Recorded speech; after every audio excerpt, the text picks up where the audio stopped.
उसी ललितपुर में कल एक महिला को थाने में नंगा करके पीटा जाता है। चंदौली के अंदर दबिश करने के लिए पुलिस पहुंचती है और निशा यादव की हत्या कर देती है। परिवार वालों को बर्बरता पूर्वक पीटती है, मारती है। कल प्रयागराज में 2 परिवारों से मिला। एक राजकुमार यादव जी का परिवार जिनके बेटे सुनील यादव जी से मुलाकात हुई, दूसरा राहुल तिवारी जी का परिवार जिनके बहन से भाई से बात हुई। राहुल तिवारी के परिवार को पूरी तरीके से साफ कर दिया गया। 5 लोगों की हत्या हुई और एक ही हफ्ते के अंदर सुनील यादव के परिवार को साफ कर दिया गया। उनके पिता, उनकी पत्नी, उनकी 1.5 साल की बेटी, उनकी मां और उनकी एक दिव्यांग बहन, सबकी निर्ममता से हत्या कर दी गई। उत्तर प्रदेश में हो क्या रहा है? आदित्यनाथ जी, आप बुलडोजर चलाकर वाहवाही जरूर लूट सकते हैं, बड़ी बड़ी बातें जरूर कर सकते हैं, लेकिन जब आपकी पुलिस खुद अपराध कर रही है, जब रक्षक ही भक्षक बन जाएंगे, तो लोगों को न्याय कहां से मिलेगा? अगर थाने आतंक का अड्डा बन जाएंगे, पुलिसिया आतंक का अड्डा बन जाएंगे, तो लोगों को न्याय कहां मिलेगा?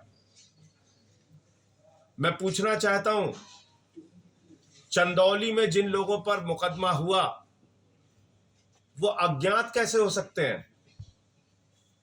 पुलिस को तो पता है कौन कौन से लोग गए वहां पर। मामला भी 304 में लिखा गया, गैर इरादतन हत्या। मैं पूछना चाहता हूं, क्या उस लड़की ने अपने आप को स्वयं मार लिया? क्या उसकी हत्या नहीं हुई निशा यादव की? और अगर हत्या हुई तो मुकदमा तो हत्या का दर्ज होना चाहिए, 302 का मुकदमा दर्ज होना चाहिए।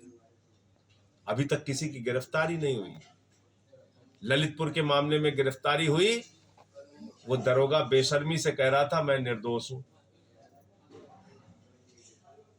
आराम से उसको हाजिर करा दिया गया। एडीजी महोदय का मैं बयान सुन रहा था, वो कह रहे थे कि कुछ अपने कानूनी राय लेने के लिए वो प्रयागराज पहुंचे थे, हमने उन्हें पकड़ लिया।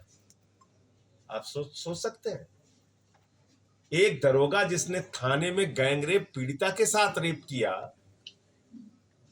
वो भागा नहीं। एडीजी महोदय कह रहे हैं वो तो आए थे कानूनी राय लेने प्रयागराज।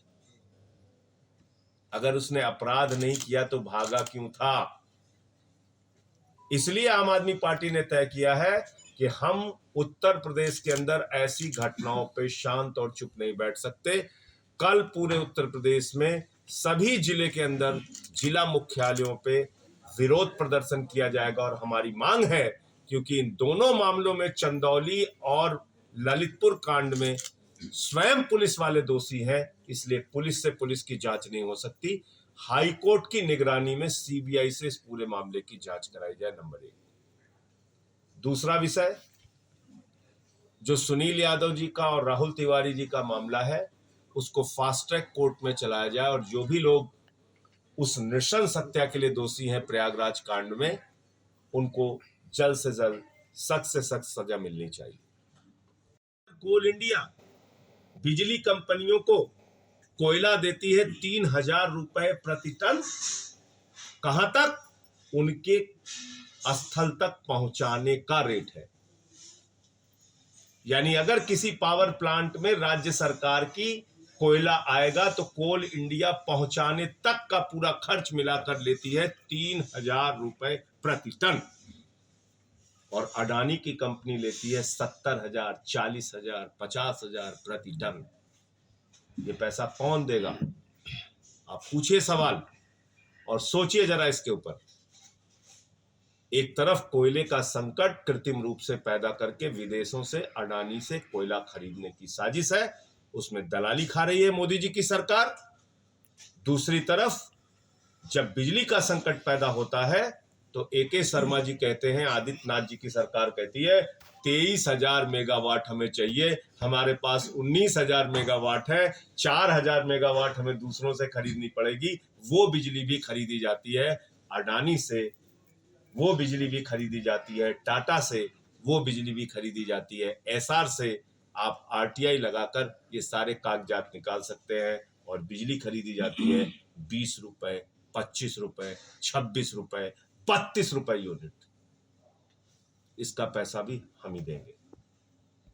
इसका मतलब बिजली का संकट कृत्रिम रूप से पैदा करके हिंदुस्तान के आम उपभोक्ता को, उत्तर प्रदेश की आम जनता को लूटने की कार्रवाई भारतीय जनता पार्टी की सरकार कर रही है। अगर इस पे रोक नहीं लगाई गई और ये विदेशों से दलाली खाने के लिए कोयला मंगाने का काम किया गया तो आम आदमी पार्टी घर घर जाके जनता को जगाने का और इसका विरोध करने का काम करेगी। लोगों को दिखाना चाहता हूं। और 3 दिन पहले मैंने ये सच मीडिया के मित्रों को बताया था और आज वो बातें सामने आ गई। ये देखिए, बिजली संकट प्रायोजित तरीके से दिखाकर कहा जा रहा है कोयला विदेशों से मंगाया जाएगा। इसको बहुत गंभीरता से सुनिएगा आप लोग, ये हमारी आपकी जिंदगी से जुड़ा हुआ सवाल है। कोयला विदेशों से मंगाया जाएगा और 1 रुपए यूनिट हर उपभोक्ता को बिजली महंगी मिलेगी। इस पूरे खेल को समझिए। हिंदुस्तान की कोल इंडिया कंपनी कह रही है कोयले का प्रोडक्शन 27% बढ़ गया, कोयले का उत्पादन 27% बढ़ गया। ये संजय सिंह नहीं कह रहे हैं, ये कोल इंडिया की वेबसाइट पे कोई पत्रकार चला जाएगा, उसको पता चल जाएगा। 27% कोयले का प्रोडक्शन बढ़ा है, यानी कोयले का उत्पादन हिंदुस्तान के अंदर बढ़ा है। और मैंने माइनिंग इंजीनियरिंग में डिप्लोमा किया, वहां हमारे बहुत सारे मित्र हैं, उन्होंने बताया हम लोगों को तो मोबाइल इंसेंटिव में दिया गया कि आप लोगों ने उत्पादन बढ़ाया। तो फिर ये कोयले का संकट कहां से पैदा हो गया? 2 साल तक कोरोना की महामारी में इंडस्ट्रीज बंद रही, कोयले का प्रोडक्शन जारी रहा, तो कोयले का संकट कहां से पैदा हो गया? कोयले का संकट मोदी सरकार ने कोयले में दलाली खाने के लिए और अडानी को फायदा पहुंचाने के लिए कृत्रिम रूप से आर्टिफिशियल तरीके से पैदा किया है। ये मेरा सीधा आरोप है। कोयले का संकट सिर्फ और सिर्फ अडानी की खदानों से, विदेशों से कोयला मंगाने के लिए पैदा किया गया है। और इसका खामियाजा किसको भुगतना पड़ेगा? नरेंद्र मोदी जी को नहीं, योगी जी को नहीं, इसका खामियाजा भुगतना पड़ेगा करोड़ों करोड़ उपभोक्ताओं को, उत्तर प्रदेश के और देश के। थोड़ा ज्यादा सीटें हैं, अभी और सीटें बढ़ेंगी परसीमन में। आम आदमी पार्टी नगर निकाय का चुनाव लड़ेगी, नगर निगमों में, नगर पालिकाओं में, नगर पंचायतों में। 198 नगर पालिका के चेयरमैन हैं, 17 नगर निगम है और 438 नगर पंचायतें हैं। पूरे सीटों पर आम आदमी पार्टी चुनाव लड़ेगी। इसके लिए हम लोगों ने वार्ड की कमेटियां, बूथ की कमेटियां और बूथ के नीचे 30 घरों पर एक मोहल्ला प्रभारी की कमेटियां बनाना शुरू कर दिया है। हर जिले में हमारे जिला प्रभारी बनाए गए हैं और एक मजबूत संगठन बनाकर जुलाई के महीने से हम लोग महानगरीय कार्यकर्ता सम्मेलन करेंगे। पहले महानगरों में, उसके बाद नगर पालिकाओं और नगर पंचायत के क्षेत्रों में। तो ये चुनाव भी नगर निकाय का पूरी मजबूती के साथ आम आदमी पार्टी लड़ेगी। जुलाई 1 से पूरे उत्तर प्रदेश में तिरंगा शाखाओं का आयोजन आम आदमी पार्टी करने जा रही है और हमने लक्ष्य रखा है कि 10,000 तिरंगा शाखाएं उत्तर प्रदेश में हम बनाएंगे। 10,000 शाखा प्रमुख 6 महीने के अंदर बनाएंगे। इन तिरंगा शाखाओं का मकसद और उद्देश्य भारत का तिरंगा सामने रखकर इस बात का संकल्प लेना है। हमारा नारा है, हर भारतीय की पहचान, तिरंगा निशान और भारत का संविधान। तिरंगा सामने रखकर हम बाबा साहब डॉक्टर भीमराव अंबेडकर के द्वारा लिखे गए संविधान की प्रस्तावना को पढ़ेंगे और ये शपथ लेंगे, ये संकल्प लेंगे कि भारत किसी मोदी और योगी के फरमान से नहीं चलेगा, बाबा साहब के संविधान से, भारत के संविधान के मुताबिक चलेगा।